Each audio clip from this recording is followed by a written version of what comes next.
Class 9 physics chapter number first के conceptual questions को discuss करेंगे। पहला क्वेश्चन है how technology is shaped by physics.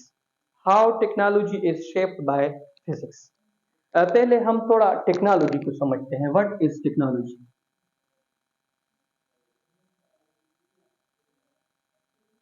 Technology basically application है। क्या है? एप्लीकेशन है। किसकी? साइंस। आपके पास नॉलेज है साइंटिफिक, उसके बेस के ऊपर आप एक डिवाइस बनाते हो। वो डिवाइस क्या कहलाएगी? टेक्नोलॉजी। लेट्स सपोज मेरे पास नॉलेज है कि मैं एक मोबाइल या एक स्क्रीन या एक लैपटॉप बना सकता हूं। ये जो नॉलेज को मैं इस्तेमाल करता हूं और फिर मैं ये जो डिवाइस बना देता हूं, डिवाइस क्या कहलाएगी? टेक्नोलॉजी कहलाएगी। क्या कहलाएगी? टेक्नोलॉजी। हर एक टेक्नोलॉजी जो है उसके पीछे साइंस का क्या होता है? नॉलेज होता है। क्या होता है? नॉलेज। या साइंस में यहां पे जो क्वेश्चन में पूछा गया है कि how technology is shaped by physics, तो फिजिक्स क्या है? ये साइंस का एक ब्रांच है। अब मैं आप लोगों को समझाता हूं। रोबोट एक टेक्नोलॉजी है। क्या है? टेक्नोलॉजी। और रोबोट किस नॉलेज के ऊपर बेस्ड है? जब आप उस नॉलेज को इस्तेमाल करोगे और इनसे रोबोट बनाओगे, रोबोट क्या कहलाएगा? टेक्नोलॉजी कहलाएगा। तो इस तरह फिजिक्स में बहुत सारी ऐसी नॉलेजेस है जिनको इस्तेमाल करके आप क्या बना सकते हो? टेक्नोलॉजी। अभी मैं आपके सामने खड़ा हूं, तो ये जो मोबाइल लगा है, ये मोबाइल क्या है? टेक्नोलॉजी। ये फिजिक्स के ऊपर क्या करता है? वर्क करता है। कैसे वर्क करता है?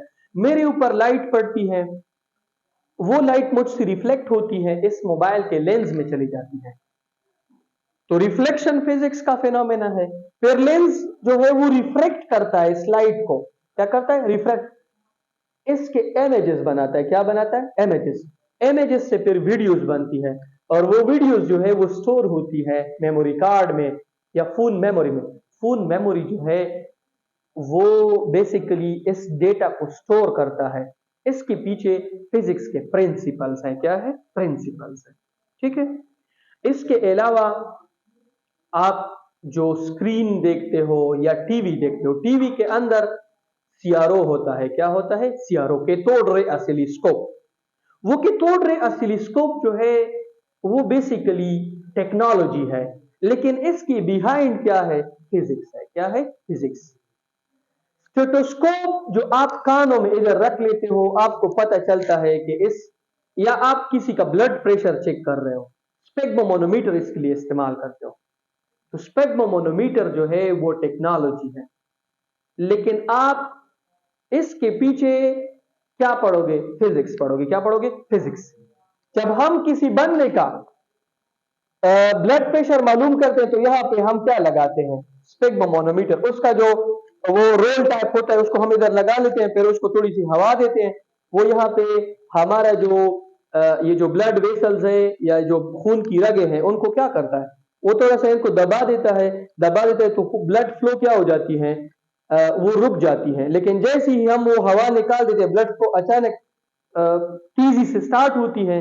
फिर हमें पता चल जाता है कि इस बंदे का ब्लड प्रेशर कितना है। जहाज एक टेक्नोलॉजी है। जहाज उड़ता कैसे है? इसके पीछे क्या है? फिजिक्स है। क्या है? फिजिक्स है। जहाज का इंजन किस तरह काम करता है? इसके पीछे क्या है? फिजिक्स है। गाड़ी का जो इंजन है, ये गाड़ी एक टेक्नोलॉजी है, लेकिन इंजन बनाया गया किस तरह है? इंजन किस प्रिंसिपल के ऊपर काम करता है? फर्स्ट लॉ या सेकंड लॉ, थर्मोडायनामिक्स के लॉ के ऊपर वर्क करता है। डीप फ्रीजर जो है या ये जो फ्रिज है, ये एक टेक्नोलॉजी है, लेकिन ये वर्क किसके ऊपर करता है? फिजिक्स में। हर एक चीज जो है वो, अगर मैं आपको बताऊं इसके बिहाइंड क्या होगा? फिजिक्स। लेकिन उस फिजिक्स को इस्तेमाल करने के बाद, प्रिंसिपल को इस्तेमाल करने के बाद वो क्या बन जाती है? टेक्नोलॉजी। ठीक है। Physics and biology are considered different branches of science. How physics linked with biology? Physics और बायोलॉजी तो साइंस के दोनों अलग अलग ब्रांचेस हैं। फिर फिजिक्स और बायोलॉजी आपस में कैसे लिंक होते हैं? देखिए मैं आपको समझाता हूं। बहुत सारे ऐसे डिवाइसेस हैं, बहुत सारे ऐसे डिवाइसेस हैं जो हम मेडिकल फील्ड में इस्तेमाल करते हैं, लेकिन उसके पीछे जो प्रिंसिपल्स है वो किसके हैं? फिजिक्स के। एमआरआई का नाम आप लोगों ने सुना होगा, एमआरआई मैग्नेटिक रेजोनेंस इमेजिंग। ये एक डायग्नोस्टिक डिवाइस है जो हमारी बॉडी में जो डिजीज होती है उनको डायग्नोस करता है। क्या करता है? डायग्नोस। एमआरआई जो है उसका basic principle magnetic resonance imaging है। ये इस्तेमाल होता है मेडिकल फील्ड में। मेडिकल फील्ड चूंकि बायोलॉजी का फील्ड है और इसके पीछे प्रिंसिपल किसके हैं? फिजिक्स के हैं। सीटी स्कैन जो है वो इस्तेमाल होता है मेडिकल फील्ड में, पीछे इसके क्या है? प्रिंसिपल फिजिक्स के हैं। इसके अलावा ये जो सिरिंज आप इस्तेमाल करते हैं इंजेक्शन के लिए, होता है इस्तेमाल तो ये मेडिकल फील्ड में है, लेकिन इसके पीछे क्या है? फिजिक्स है। ईसीजी इलेक्ट्रोकार्डियोग्राम, जिसके जरिए हम ये पता लगाते हैं कि बंदे को हार्ट अटैक हुआ है कि नहीं हुआ है, ये डिवाइस इस्तेमाल होता है मेडिकल फील्ड में, लेकिन बिहाइंड इसका क्या है? फिजिक्स है। ईईजी इलेक्ट्रोएन्सेफेलोग्राम, ईईजी जिसके जरिए हम दिमाग जो है उसकी स्टडी करते हैं, ये डिवाइस तो मेडिकल फील्ड में इस्तेमाल होता है, लेकिन इसके पीछे क्या है? फिजिक्स है। ठीक है। इसके अलावा लेजर, जिसके जरिए हम ऑपरेशंस करते हैं। अल्ट्रासाउंड, अल्ट्रासाउंड जिसके जरिए हम किडनी में स्टोन्स को ब्रेक करते हैं। लेंस जो आप इस्तेमाल करते हैं अपनी आंखों में, ये सारे जो डिवाइसेस है ये इसके पीछे फिजिक्स है, लेकिन इस्तेमाल किधर होते हैं? मेडिकल फील्ड में। तो इस तरह ये आपस में क्या है? लिंक्ड है। क्या है? Linked. Why are measurement important? पैमाइश क्यों जरूरी है? मेजरमेंट अगर ना होती तो ना तो हम किसी चीज को सेल कर सकते थे, ना किसी चीज को हम परचेस कर सकते। हर एक चीज को सेल करने के लिए, उसको परचेस करने के लिए हमें किस चीज की जरूरत है? मेजरमेंट। आप एक बॉटल खरीदते हो, अगर उस बॉटल जो है उसकी आपको मेजरमेंट का पता नहीं है, हाउ आप उसको किस तरीके से आपको पता चलेगा कि मैं अगर इतने पैसे दे रहा हूं तो ये बॉटल जो है इतने पैसों में मिलेगी कि नहीं मिलेगी? इस दुनिया में बगैर मेजरमेंट की किसी भी चीज का हम कोई कॉन्सेप्ट या हम उसके बारे में सोच भी नहीं सकते। मार्केट में आप चले जाओ, हर एक चीज के ऊपर मेजरमेंट लिखी होती है कि ये इतने ग्राम है, इतने मिलीमीटर है, इतने लीटर्स है, ठीक है, इतने मिलीलीटर्स है, इतने सेंटीमीटर है, इतने किलोमीटर है। हर एक, जब आप एक रोड बनाओगे पहले से आप एस्टिमेट करोगे कि इतने किलोमीटर होगा और इसकी विड्थ इतनी होगी और इसकी जो हाइट है वो इतनी होगी, लेंथ इतनी होगी। ठीक, तो हर एक चीज को करने के लिए हमें किस चीज की जरूरत है? Why area is derived quantity? Area derived quantity क्यों है? एरिया डिराइव्ड क्वांटिटी इसीलिए है क्योंकि एरिया जो है इसके अंदर क्या है? दो क्वांटिटीज है, लेंथ और विड्थ। ये लेंथ है, ये भी बेस है, और विड्थ जो है वो भी लेंथ है, ये भी क्या है? बेस है। और मैंने आप लोगों को कहा था कि अगर मैं दो बेस क्वांटिटीज जमा को जरब करूं या डिवाइड करूं, इनसे जो नई क्वांटिटी आएगी वो क्या होगी? डिराइव्ड। और ये क्वेश्चन एग्जाम में बार बार रिपीट होता है तो हार्ड बोर्ड में कि why area is derived quantity. आपने उसको सिंपल इस तरीके से समझाना है कि derived quantities are those quantities which is the combination of two or more than two base quantities. Area consists of two base quantities. One is length and the second one is also length. Width is also length. Both are base quantities. That's why area is a derived quantity. Name any four derived units and write their name is their base units. चार derived units लिखो और उनके base units भी लिखो। ठीक है। अगर मैं वॉल्यूम की बात करूं, वॉल्यूम की यूनिट है मीटर क्यूब, और अगर मैं वॉल्यूम चूंकि डिराइव्ड है, मीटर तो डिराइव्ड यूनिट है ना, ठीक है, मीटर क्यूब डिराइव्ड यूनिट है, लेकिन इसका बेस क्या है? मीटर जरबे मीटर जरबे मीटर। ये भी बेस है, ये भी बेस है, ये भी बेस है, तीनों आपस में जरब होंगे तो क्या बनेगा? डिराइव्ड। एरिया को देखो, एरिया का जो यूनिट है वो मीटर स्क्वायर है, इसमें कितने बेस हैं? दो, मीटर जरबे मीटर।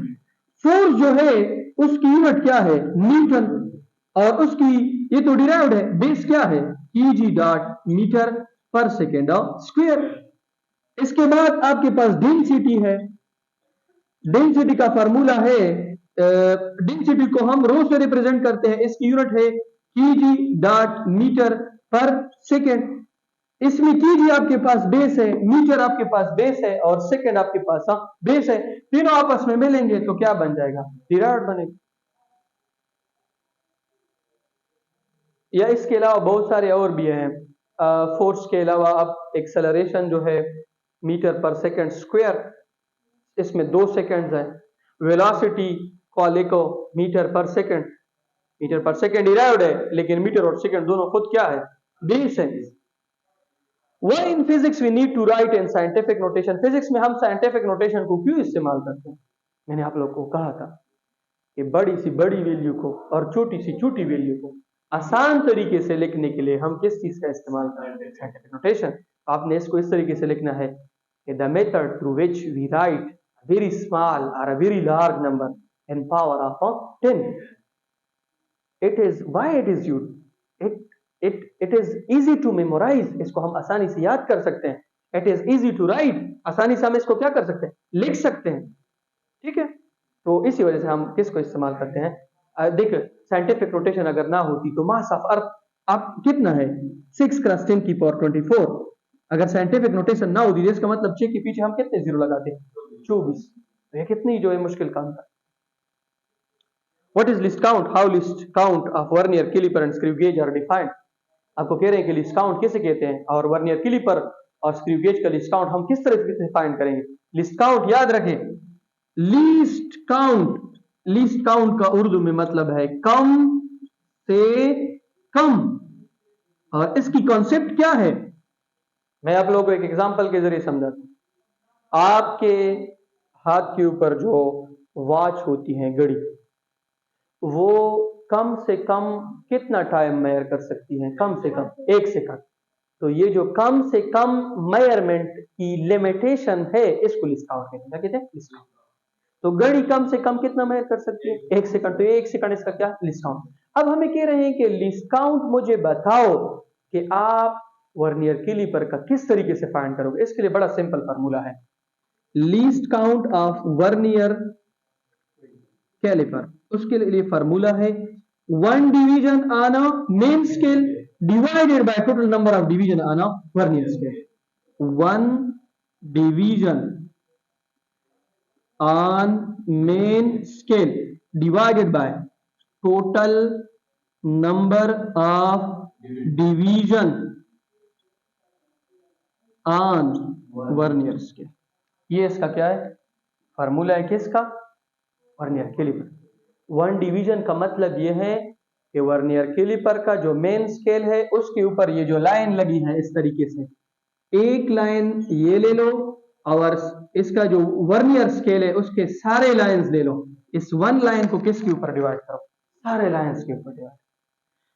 इसके बाद है स्क्रू गेज का list count of screw gauge.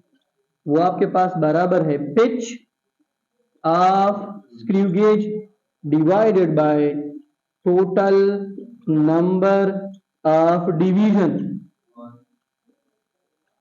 On circular scale. Pitch of screw gauge कितना है, 0.5, और सर्कुलर स्केल में डिवीजन कितने हैं, 50। इनसे आता है 0.01 मिलीमीटर और इनसे आता है 0.1 मिलीमीटर।